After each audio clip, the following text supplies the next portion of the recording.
What's going on, everybody? Josh Engleman and Ben Rasa here for Awesemo.com, and we are back with the breakfast menu served by No House Advantage. Be sure to hit that like button, subscribe to the channel, hit the notification bell so you know when everything goes live, and make sure you're heading over to No House Advantage. They are the presenting sponsor of this show.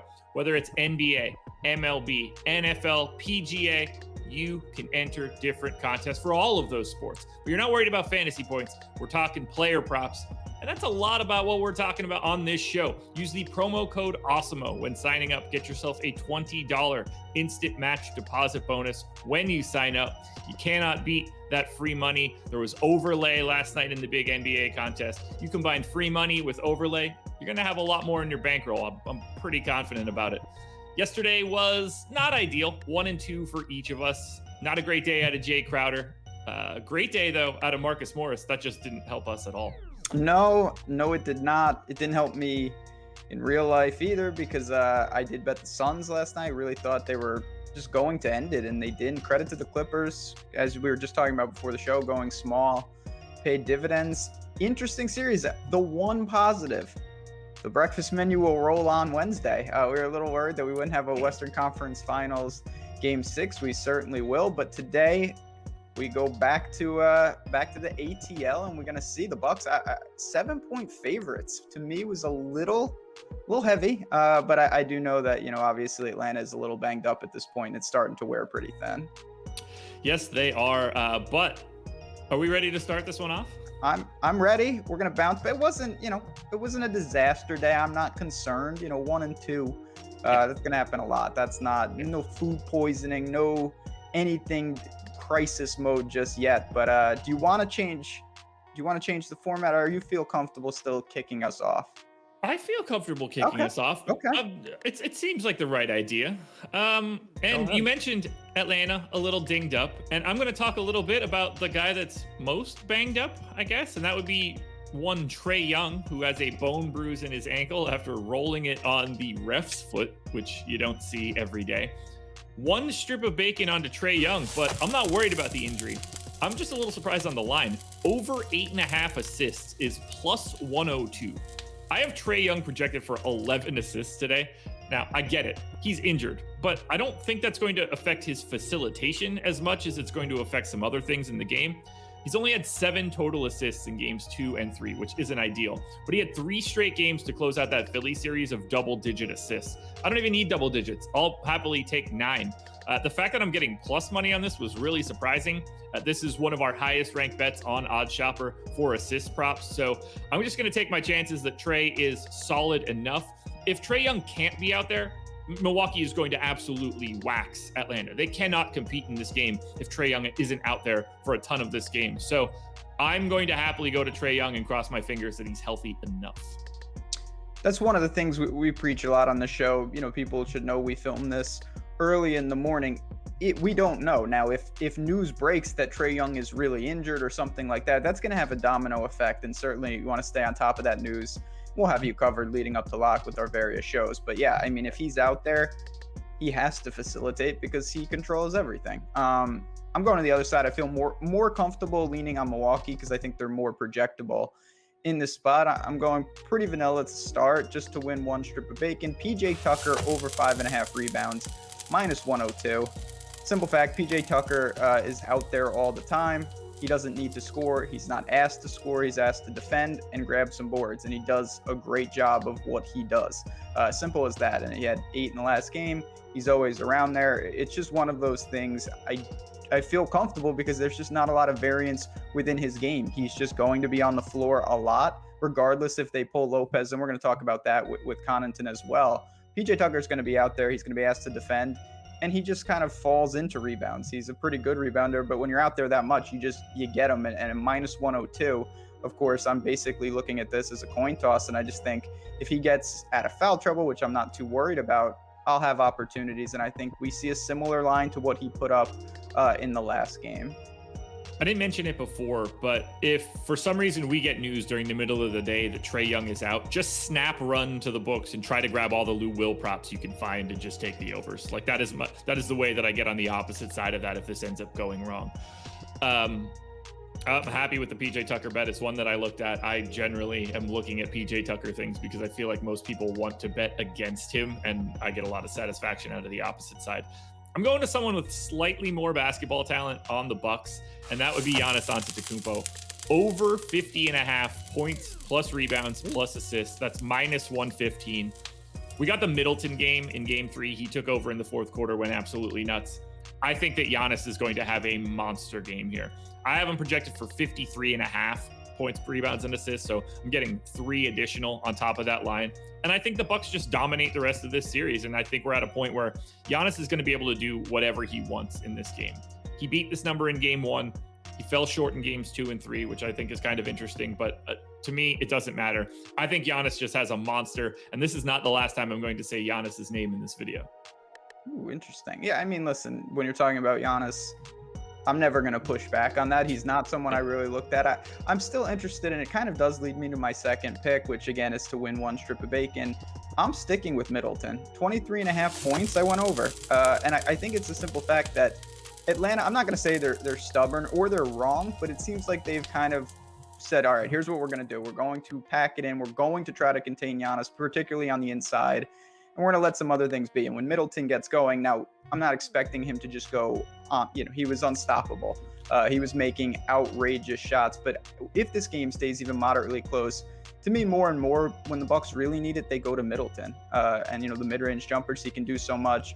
Giannis is still at times with the threes. Not that he took a bunch, he only took 2, but I still don't really understand that. Certainly on the inside, if he gets going, I see it. But I think Middleton, 23.5 is pretty generous in my opinion. I think that if this game does stay close, the volume will be there, and when he gets going, he's unstoppable. So I'm not going to call for the same output as the last game, but I think he can score in the upper 20s, particularly if this game stays close. Minus 108, by the way. Not bad. As one of the biggest Middleton stands, I'm hoping that you win that bet just by default. I'm in for that. I don't have it, but I'm in for it. Yeah, I mean, it's not a game, and when you get deep in series, I tend to do this more. I don't know about you. I'm not gonna, look for crazy angles. It's more just trying to get a feel of the series and what the teams are doing. Maybe some slight adjustments, but to me, this is a series that we kind of know what's happening, barring some injuries. And I think that sets the table for, the big 2 of Middleton and Giannis to have opportunities, as they always do. Yeah, I just don't think they have anybody that they can throw at Middleton that can slow him down. So if the shot's falling, it's going to be a big one for him. DeAndre Hunter, they really could use him right about now. Yeah, more than a little bit crazy. I mean, honestly, they could use Cam Reddish too if he were just healthy and playing for most of the year. Bodies would be nice for Atlanta. Yeah. Ultimately, I don't think it's going to matter. And I don't think it's going to matter, so I'm going to talk about my third bet. And I mentioned that I'll say Giannis again. I've got a double here. This is courtesy of a book that I guess I can't say while I'm on the stream, but I promise this is out there, and they provide DFS content as well. This is Giannis to get a double-double and the Bucks win, minus 158. I'm obviously going pretty heavy on Giannis for bet number 2, but for him to get a double-double, I think it's way more likely than a 50-50 proposition. I've got him at 34 points and 12.5 boards or something crazy, and I just don't think the Hawks really have much of a chance in this game. So I'm loading up on both of them. I didn't want to go to just a Bucks money line. I didn't really want to touch the regular spread. I couldn't figure out what I wanted to do. So I felt like these 2 things worked in synergy enough that it brought it down enough. So I'm trying to win 1 strip of bacon. This is minus 158. I'm all in on Giannis for today. I think he has a monster day. And if he does, I just assume that the Bucks also are winning this game.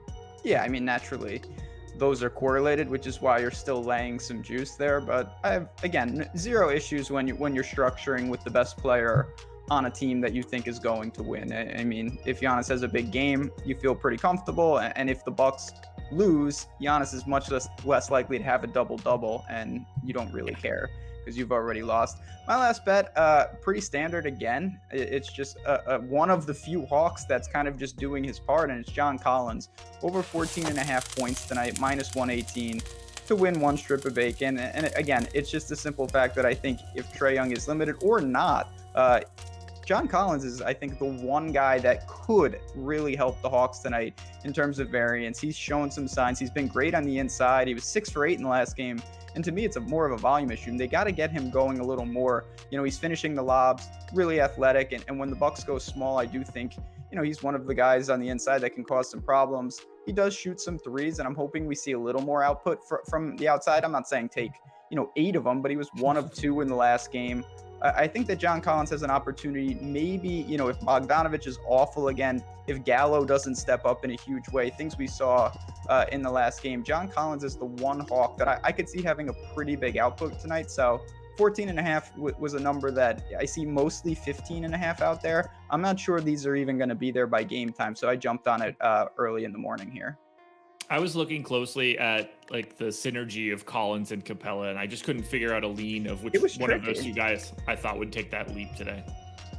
It was a weird, I will say, this was, you know, of all the videos we've done so far, this was the day that I found a lot of where I had leans, but nothing where it was just like, all right, that's on the card. That's on the card. You know, there's a lot I still want to see as things unfold later in the day, but John Collins was the one guy I think who stood out a little more amongst the rest of the Hawks. I had the same feel, and that's why I ended up on so much Giannis and the Bucks. It just felt like the way for me to go because I couldn't find anything that was just downright obvious. I mean, the Trae Young prop to me was obvious, but we'll see how healthy he is.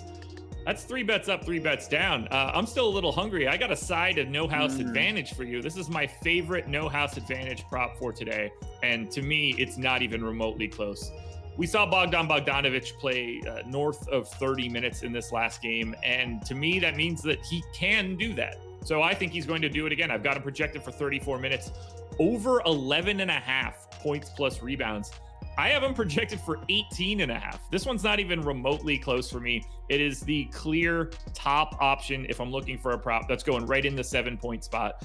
Bogdanovich over 11.5 points plus rebounds. He had 8 real points at halftime in the last game, and then he shot 0 for 10 in the second half, which is ridiculous. But if you're going to get a guy who takes 16 shots, it's almost impossible not to, never mind the rebounds. Just there's a very good chance he has over double-digit points today if he's going to get that type of volume.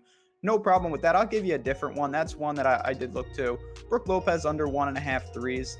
He's just not playing that much, and the books have this around minus 200 on no house advantage. You know, the juice doesn't matter. So it's a simple fact that Brook Lopez might only take 1 or 2 threes in this game. You're probably going to need him to make both for you to lose this. I feel pretty comfortable that he plays, you know, in the mid-20s again, and Connaughton takes a lot of those minutes off the bench. Portis was really good as well. So the Bucks are going to have options.